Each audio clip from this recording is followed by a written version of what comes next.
Ok, nous acclamons le Seigneur, nous acclamons le roi des rois, nous acclamons le Seigneur. Écoutez, ce matin, Dieu a mis une parole dans mon cœur. C'était hier, je ne pensais pas qu'aujourd'hui je pouvais prêcher cette parole. Mais hier, quand j'étais dans la chambre, tout d'un coup, je me suis dit, bon, ok, je veux méditer. Je n'avais pas la Bible à côté de moi. J'ai commencé à méditer au niveau de mon esprit. Amen. Et quand je commence à méditer, il y a un verset, souvent je le déclare, je le proclame devant vous. Mais hier, en méditant cette parole dans mon esprit, c'était différent. Amen. Et c'est de là où le Seigneur a commencé à me parler, à m'enseigner. Je ne voulais pas garder cette parole-là pour moi, je voulais aussi vous le partager aujourd'hui. Amen. Donc, je vais vous parler sur la vie sans projet, c'est une vie sans avenir. La vie sans projet, c'est une vie sans avenir.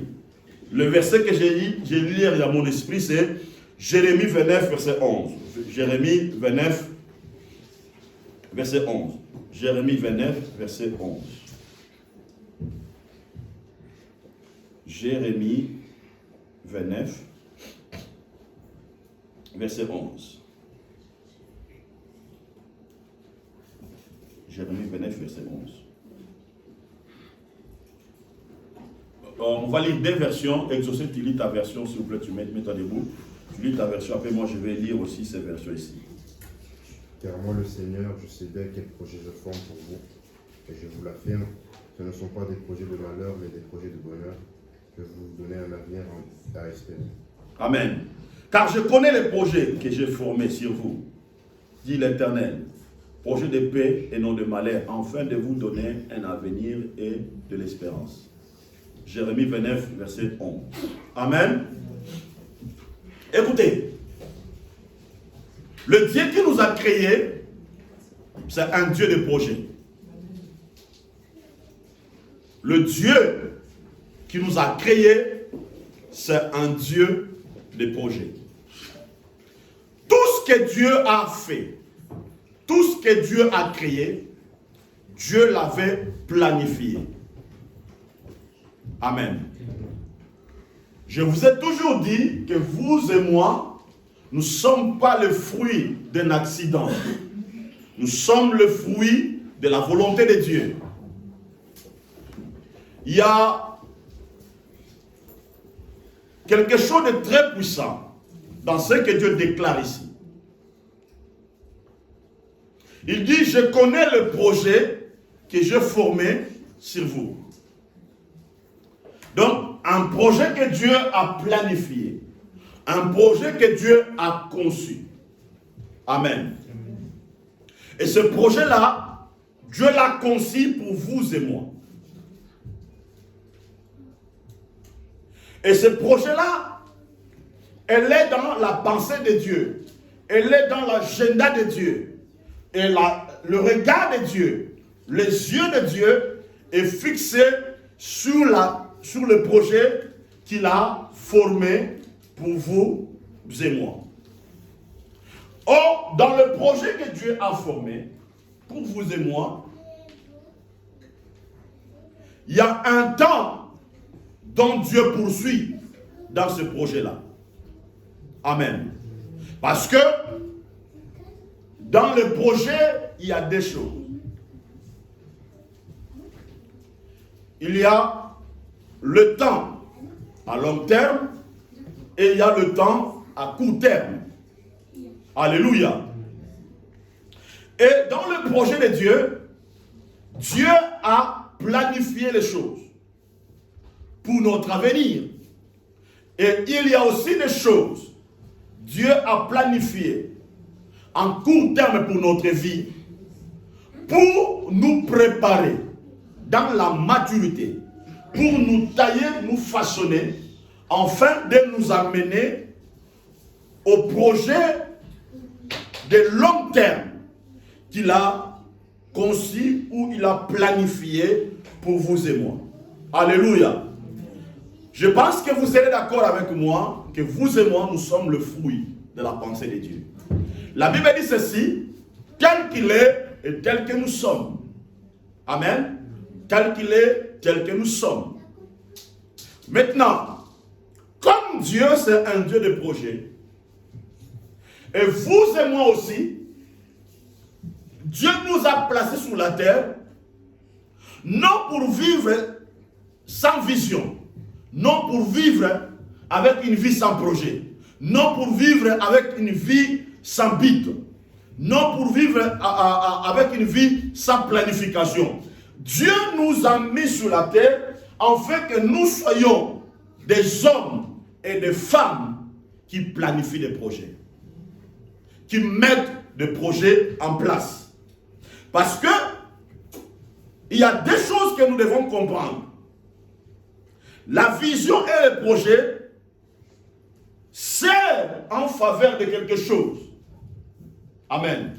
La vision et le projet servent en faveur de quelque chose.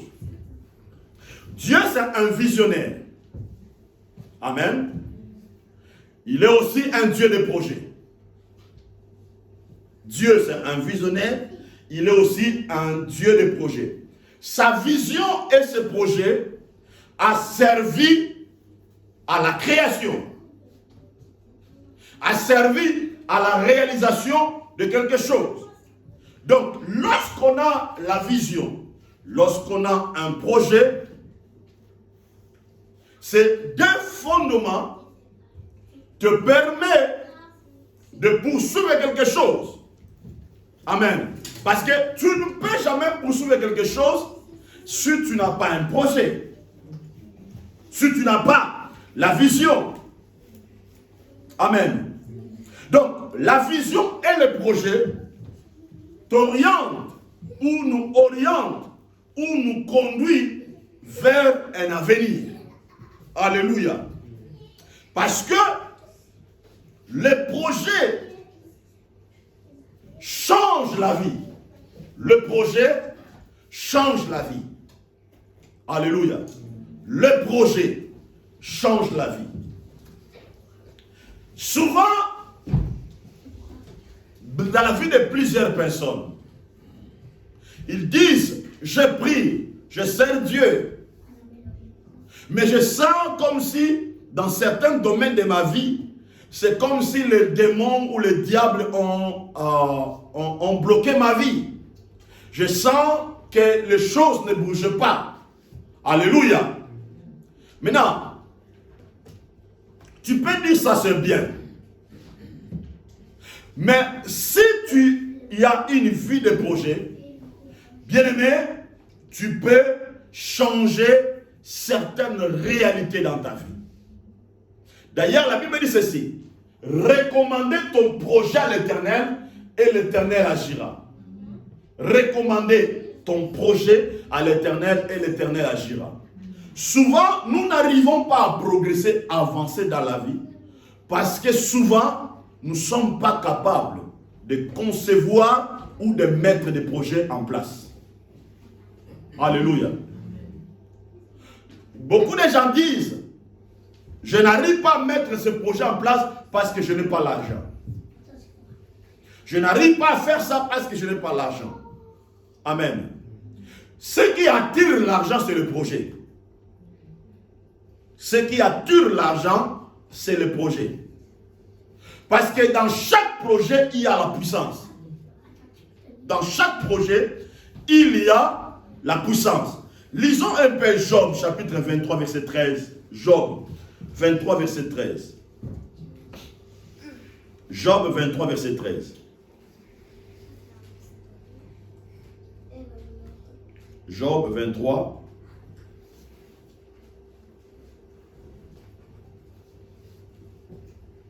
Job 23, verset 13.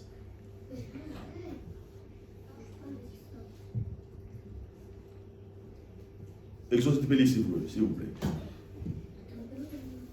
Job 23, verset 13.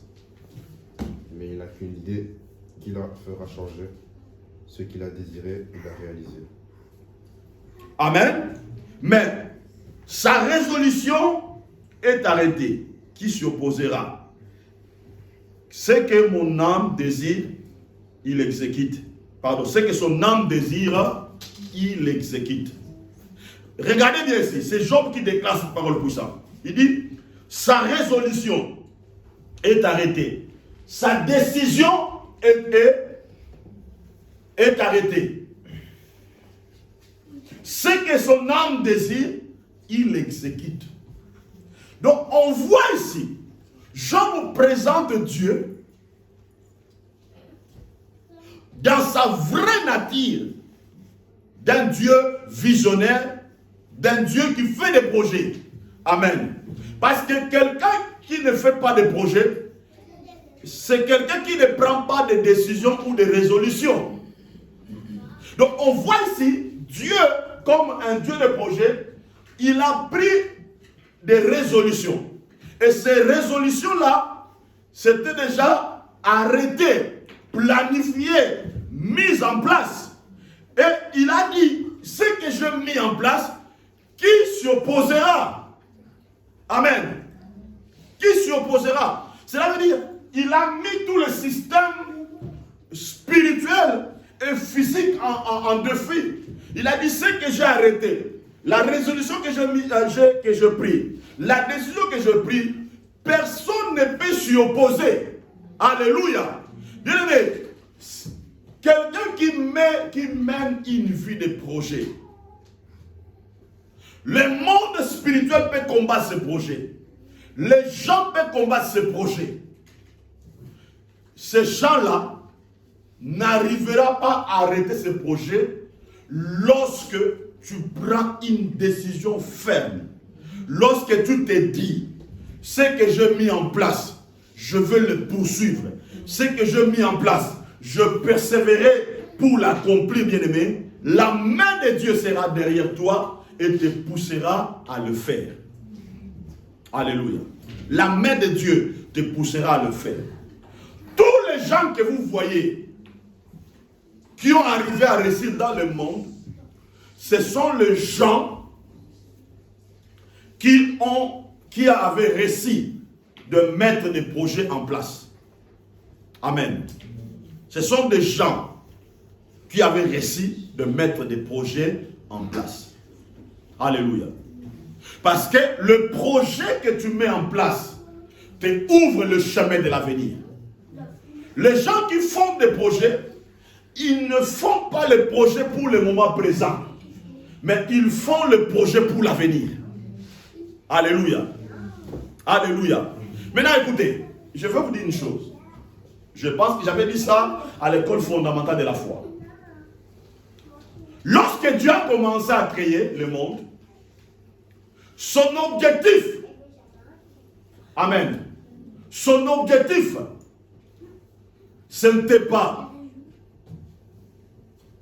de se reposer au premier jour.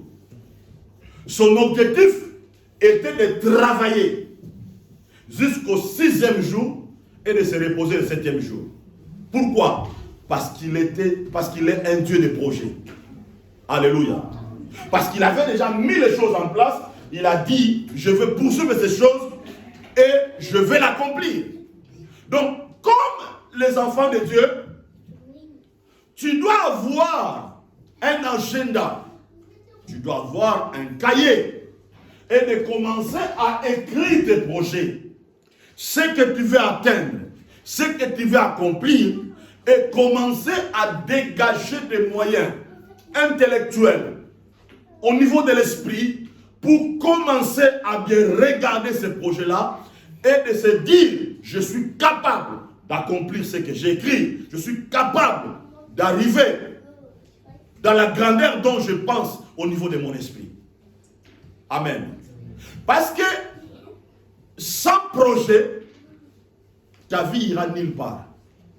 Sans projet, ta vie ira nulle part. Je vais vous donner un témoignage. Hier, il y a eu des images qui ont rêvé dans ma tête. Lorsque j'étais petit, je parlais avec mon grand frère. Les choses que je disais à mon grand frère, ce sont des choses qui sont accomplies dans ma vie. Je pense qu'il me voyait comme un fou. Mais je disais, moi, ma vie sera comme ça. Moi, ma vie sera comme ça. Moi, ma vie sera comme ça. Moi, ma vie sera comme ça. Et je me rends compte, tous les projets que j'avais planifiés, et ces projets-là ont commencé à s'accomplir dans ma vie. Un. Deuxième chose, une fois dans ma chambre, j'avais collé des papiers dans ma chambre en écrivant tout ce que je voulais poursuivre. Amen. Et je me suis rendu compte, les choses que j'avais écrites, des papiers, là, des projets que j'avais mis, certains projets se sont accomplis. Amen. Certains projets se sont accomplis. Voilà pourquoi la Bible dit ceci. Écris la prophétie. Un projet, c'est une prophétie. Un projet, c'est une prophétie. Parce que lorsque tu fais un projet, tu déclares ce que tu seras dans l'avenir. Tu déclares ce que tu seras demain. Voilà pourquoi des hommes et des femmes de projets, qui font des projets, ce sont des hommes et des femmes qui prennent des décisions et des résolutions. Il s'est dit dans leur tête, ce que je conçus, ce que j'ai mis en place, personne ne peut s'y opposer à ça. Amen. Personne ne peut s'y opposer. Il y a trois choses dont tu dois comprendre. Lorsque tu fais des projets dans ta vie, il y a trois choses qui changent dans ta vie. Un, vos projets changent votre esprit. Ça c'est un.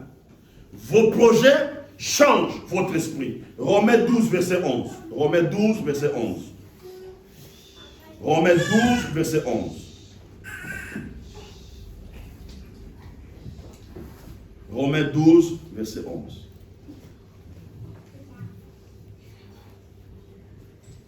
Romains 12, verset 11. Exauce un petit peu, s'il vous plaît. Soyez actifs et non paresseux. Servez le Seigneur avec cœur plein d'ardeur. Amen. Ayez du zèle et non de la paresse. Soyez fervents de l'esprit.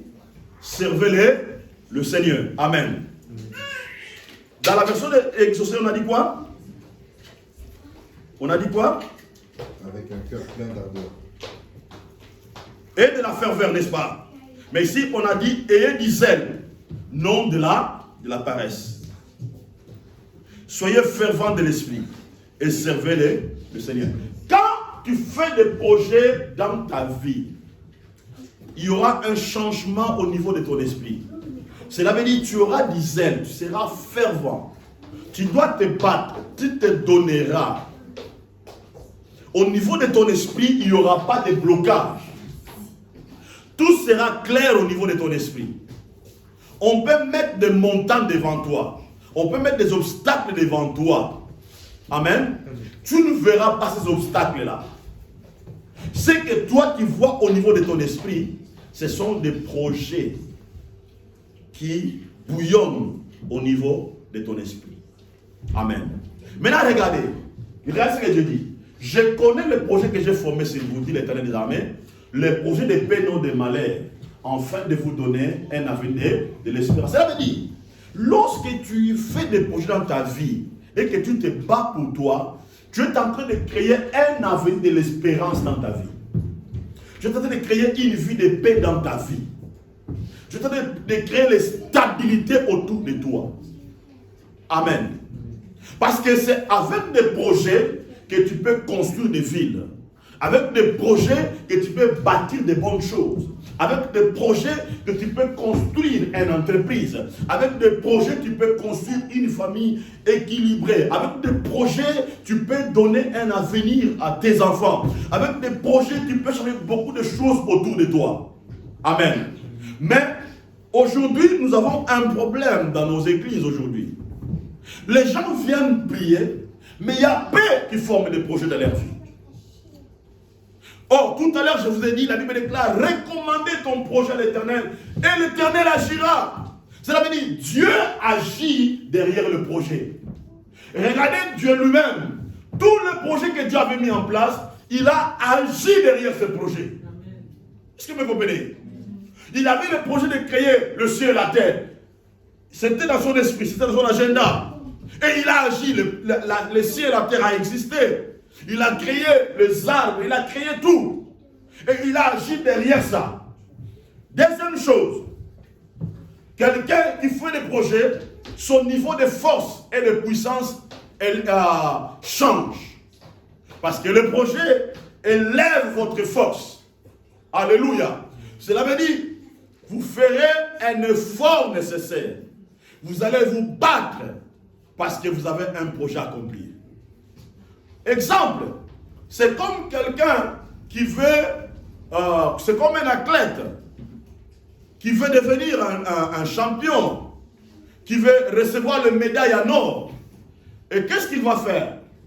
Il doit concevoir un projet autour de son championnat, n'est-ce pas? Alléluia. Et il va élever son niveau de force pour atteindre, pour accomplir le projet qu'il a. Vous allez voir, ses habitudes, certaines choses vont changer autour de lui. Il mettra des moyens en place afin d'arriver à atteindre le projet qu'il a conçu. Il va élever son niveau de force. Et ce niveau de force-là, ça se manifestera pas seulement au niveau de ton physique, mais au niveau aussi de l'esprit. Et voilà pourquoi Dieu a dit ceci. Les résolutions que Dieu prend, il dit lui-même qui s'y opposera. Cela veut dire Dieu élève son niveau de force. Il dit personne ne peut s'y opposer au projet que j'ai fait. Voilà pourquoi ce matin, Dieu veut que nous soyons des femmes et des hommes de projet. Parce que c'est derrière le projet qu'on met en place que Dieu nous bénira. C'est derrière le projet qu'on met en place que Dieu changera les choses autour de nous. Mets des projets autour de toi. Amen. Mets des projets. Tu veux devenir excellent ou excellente, commence à mettre des projets en place. Pour changer les choses autour de toi. Mets des projets en place. Troisième chose, elle change votre langage. Quelqu'un qui a fait des projets, son langage n'est pas comme tout le monde. Amen. Son langage n'est pas comme tout le monde. Il reste ferme à ce qu'il dit. Il manifeste la volonté et le courage. Psaume 33, verset 11. Psaume 33, verset 11. Psaume 33, verset 11.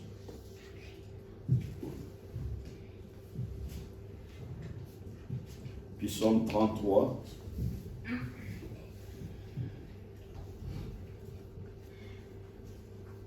Verset 11.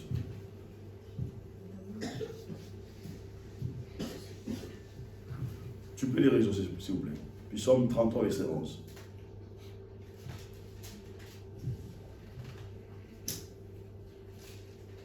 T'as trouvé? Non, moi je vais lire. Les desseins de l'Éternel subsistent à toujours. Maintenant écoutez. Et les projets de son cœur de génération à. Cela veut dire le dessein, le plan de Dieu subsiste pour toujours. Et les projets de son cœur, les projets de son cœur de génération à génération. C'est pour ça que vous allez voir des grands visionnaires, des leaders, de bons leaders, ils meurent même avec leurs projets. Alléluia. Donc ils meurent même avec leurs projets de cœur. Alléluia. Cela veut dire il part, mais il laisse le projet en place. Même pendant son absence, son projet continuait à impacter, continuait à influencer des vies. Alléluia. Donc tu dois avoir le projet dans le cœur. Avoir le projet dans le cœur. Avoir le projet dans le cœur, c'est très important. Amen. Avoir le projet dans le cœur. Avoir le projet dans le cœur. N'attendez pas à avoir 25 ans ou 30 ans, 40 ans. Le projet, tu peux déjà le concevoir. Avoir un crayon où tu commences à écrire les choses.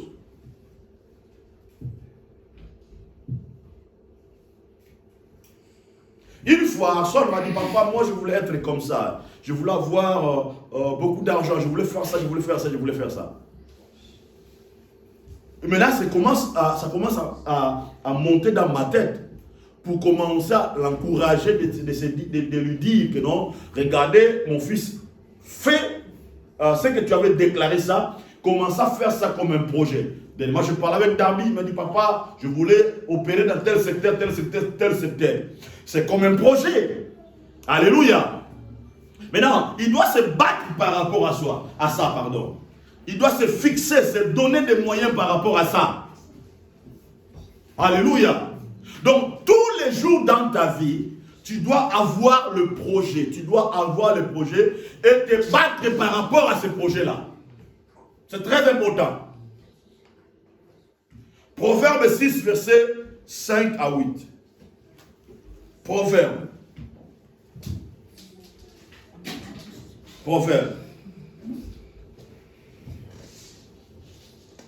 Proverbe 6.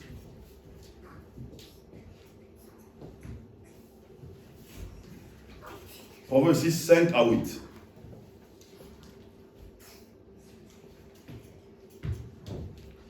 Tu peux lire, s'il vous plaît. Rends-toi libre, imite la gazelle et l'oiseau qui réussissent à s'échapper du piège où il était pris. Toi qui es paresseux, va voir la fourmi, observe son comportement et tire-en une leçon de sagesse. La fourmi n'a ni surveillant, ni contremaître, ni patron. Pourtant, elle amasse de la nourriture pendant l'été, au temps de la récolte, et elle fait des provisions. Écoutez. La Bible déclare, dégage-toi comme la gazelle de la main du chasseur. Dégage-toi comme de la gazelle de la main du chasseur. Comme l'oiseau de la main de l'oiseleur. Va vers la fourmi paresseux, considère ses voies et devient sage. Elle n'a ni chef, ni inspecteur, ni maître. Mais elle prépare en été sa nourriture et la masse pendant la moisson de quoi à manger. Regardez ici, c'est très fort ce que la Bible dit ici. Dégage-toi comme de la gazelle. Dégage-toi. Cela veut dire, dans la vie, il y a certaines choses qui nous bloquent. Dans la vie, il y a certaines choses qui nous limitent. Parfois, nous nous laissons attraper par rapport à ces choses-là. Et tu ne fais plus d'efforts. Tu te laisses dominer. Tu te laisses guider. Tu te laisses manipuler par rapport à ces choses. Et être dans cet état, ça peut bloquer ta vie. Spirituellement et physiquement, et c'est tout le plan. Amen. La mentalité que les gens créent, ça peut devenir une piège pour toi ou pour nous. Amen. Mais la Bible déclare, dégage-toi comme la gazelle de la main du chasseur. Cela veut dire, ta vie se retrouve dans la main de quelqu'un. Ta vie se retrouve sur un système. Ta vie se retrouve sur l'économie de ce monde. Ta vie se retrouve sur la philosophie de ce monde. Sur la manière de penser de ce monde. Alléluia. Et tu te dis, non, moi, je ne suis pas capable. Moi, je ne peux pas réaliser ça. Moi, je ne peux pas devenir comme... je ne peux pas arriver à ce niveau-là. Tu te retrouves déjà dans la main d'un système. Et la Bible dit ceci, dégage-toi comme la gazelle. Dégage-toi comme la gazelle. Cela veut dire, une gazelle, il se bat lorsque elle se retrouve dans la main d'un chasseur. Lorsqu'elle se retrouve sur une piège, elle dégage tous ses efforts. Elle se bat pour sortir de tous ces systèmes-là. Et voilà pourquoi ce matin, Dieu nous dit, nous devons nous sortir de toute philosophie, de toute pensée, de tout système qui te bloque, qui te dit que non, toi, tu ne peux pas avancer, toi, tu ne peux pas progresser. Parfois, tu regardes ta famille. Oh, dans ma famille, il y a telle réalité. Bien-aimé, c'est une piège pour toi. Tu dois sortir par la foi dans ce système-là. Tu dois créer des projets autour de toi. Tu vas dire, moi, je serai un homme riche pour Dieu. Je serai un homme puissant pour Dieu. Je réaliserai ça pour Dieu. J'aurai beaucoup d'argent pour Dieu. Je créerai des entreprises. Je ferai ça. Alléluia. En déclarant ces choses, bien-aimés, tu es en train de te dégager de la pauvreté. Tu es en train de te dégager de certaines choses. Regardez ce que la Bible dit. Dégage-toi comme la gazelle de la main du chasseur. Comme l'oiseau de la main de l'oiseleur. Comme un oiseau de la main de l'oiseleur. Donc on voit aussi qu'il y a des oiseaux, quelle que soit leur taille, tout ça, elles se battent aussi pour s'échapper. Nous devons aussi bien aimer se battre, créer des projets pour s'échapper des systèmes. Alléluia. On nous met un système seulement. Non, tu dois attendre ta retraite pour être libre. Bien aimé, écoutez-moi. La Bible déclare tous les jours Dieu renouvelle sa bonté pour nous. Nous ne devons pas dépendre d'un système. Tu vas attendre seulement pour aller en vacances, voyager, aller prêcher la parole de Dieu, aller faire les affaires, il faut seulement attendre seulement. Non. Tu peux sortir de ce système-là. Mais tout ça, c'est en mettant des projets en place. Regardez. La Bible dit, dégage-toi. Va vers la fourmi. Va vers la fourmi par essai. Considère ses voies et deviens sage. Va vers la fourmi. C'est fort ça. Regarde ce que la Bible déclare. Elle n'a ni chef, ni inspecteur, ni maître. Elle n'a ni chef, ni inspecteur, ni maître. C'est très fort. Cela veut dire la vie d'un fourmi. Oh, on sait bien que dans la forêt, c'est le lion qui est le roi des animaux. Vous comprenez? Donc, les lions, parce que la fourmi se trouve aussi dans la forêt, n'est-ce pas? Mais là, on dit que non. Est-ce qu'un lion peut aller déchirer un fourmi? Il ne peut pas aller déchirer une fourmi.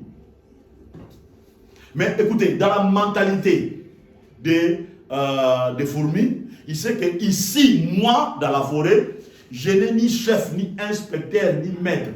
Pour moi, personne ne peut me contrôler. Donc, je ferai ce que moi je pense accomplir. Je veux le faire. Mais souvent, nous, bien aimés, ce qui nous bloque, nous voyons comme s'il y a des chefs. Hein? Il y a tel démon qui est mon chef. Il y a tel démon dans ma famille qui il y a tout ça. On voit des chefs. Et ces mentalités-là, ces choses-là, ça nous bloque et ça nous empêche. Regardez ce que la Bible dit. Regardez. Elle prépare en été sa nourriture. Elle amasse pendant la moisson de quoi à manger. Or, on sait qu'en été, c'est là où les gens détendent, les gens relâchent un peu tout ça. Hein? En été, c'est là où les gens cherchent à aller en vacances, tout ça. Mais pendant que les gens cherchent à se détendre, tout ça, c'est de là où le fourmi travaille. Il fait les projets pour l'avenir. Vous comprenez? Elle fait les projets pour l'avenir. Quand l'hiver arrive, le fourmi entre dans le trou pour manger ce qu'ils avaient préparé. Les projets que tu fais aujourd'hui, bien-aimé, ça sera une récompense pour toi demain. Tu veux faire de petites affaires, fais-les, concevoir le projet. Ne limite pas ta vie par rapport à tes enfants. Tu dis, oh ça va, j'ai déjà mes enfants, je ne peux pas réaliser un projet comme ça. Ah, tu es en train de tomber dans la main de l'oiseleur. Vous comprenez? Tu es en train de tomber sur un système. Ne permets jamais à quelque chose de t'empêcher. Tu peux créer des stratégies, des moyens en place avec mes enfants. avec ça, avec le peu d'argent que je reçois, qu'est-ce que je peux mettre en place? Demander la sagesse, le conseil à Dieu pour t'aider, même avec le peu de mettre un système en place, des projets en place qui peut te propulser, qui peut t'amener plus loin. Parce que notre Dieu, c'est un Dieu de projet. Est-ce que vous me comprenez? Lisons aussi Proverbe chapitre 30, verset 25. Proverbe 30, verset 25. Proverbe 30, verset 25. Proverbe 30.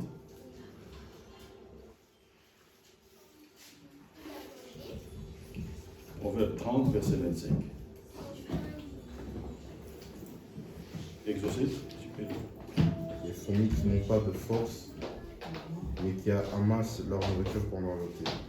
Écoutez, la Bible dit ceci.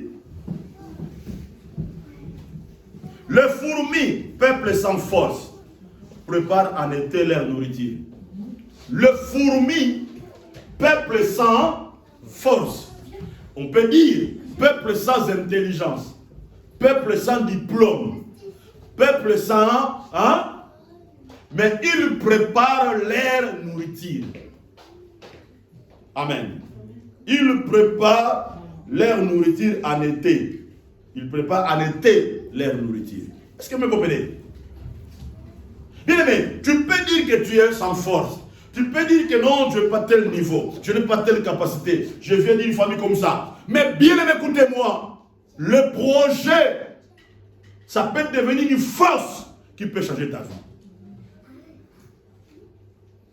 Le projet, la Bible déclare, le fourmi, un peuple sans force. Mais en été, ils préparent, c'est la vie, ils travaillent et construisent des projets. Ils mettent les projets en place. Ils mettent les projets en place. Et si nous voulons bouger les choses, si nous voulons vivre la gloire de Dieu dans notre vie, et voilà, Dieu nous encourage ce matin de concevoir, de commencer à mettre des projets. Commencez par des petits projets. Amen. Commencez par des petits projets. Après, commencez à monter. Commencez à monter. Commencez à monter. Commencez à monter. Commencez d'abord par des petits projets. Ne sois pas ignorant, bien-aimé. Concevoir des projets. Écris même ce que tu seras dans 10 ans. Commence à le préparer maintenant. Commence à le faire maintenant.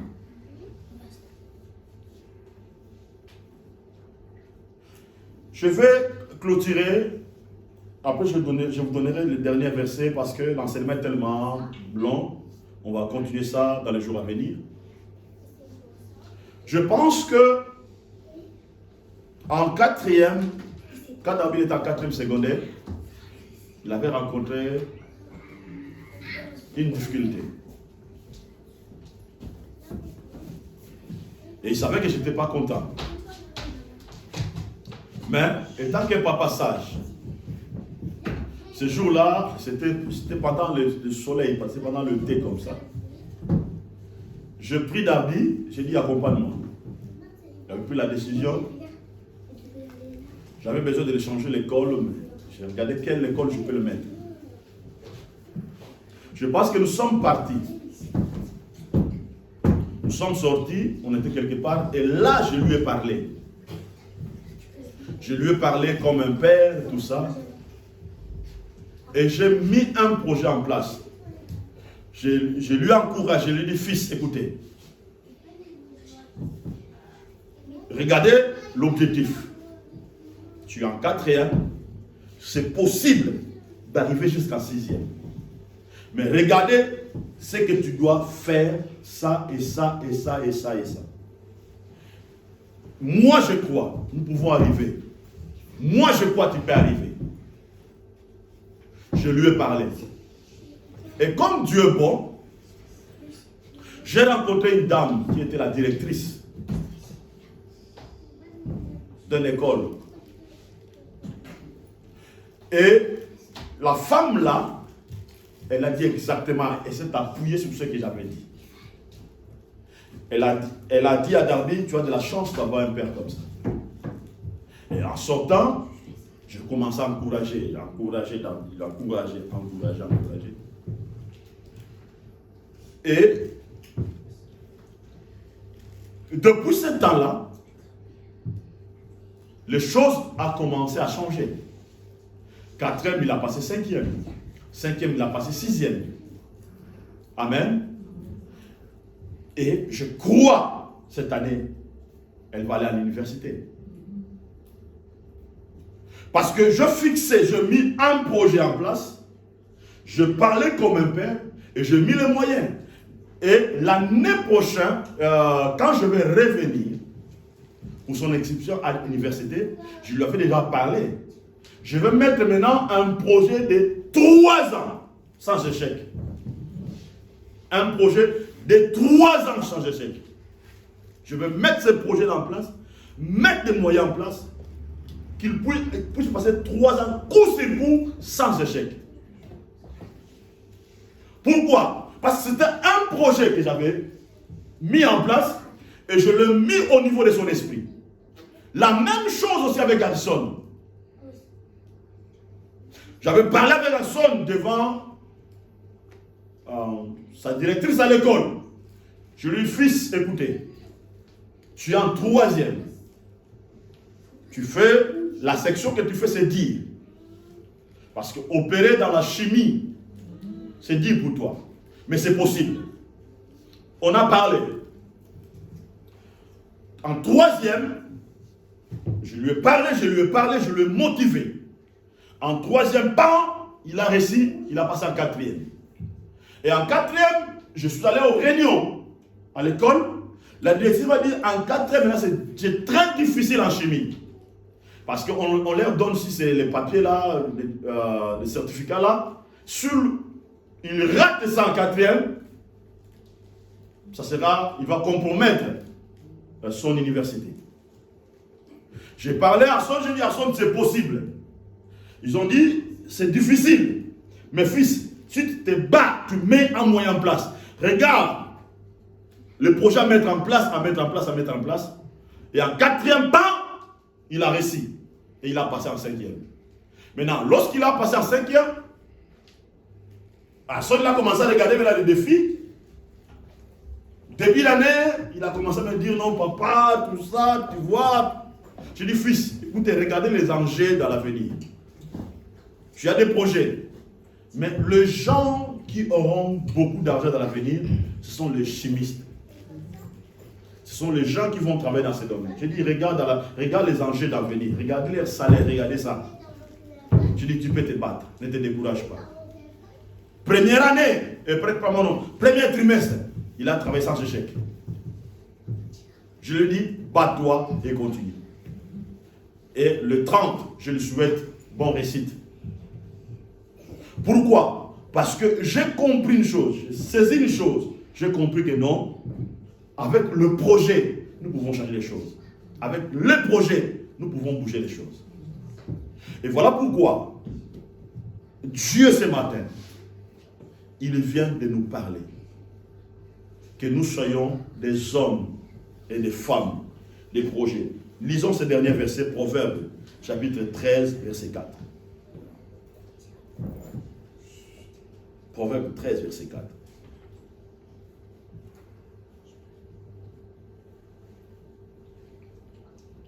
Proverbe 13, verset 4.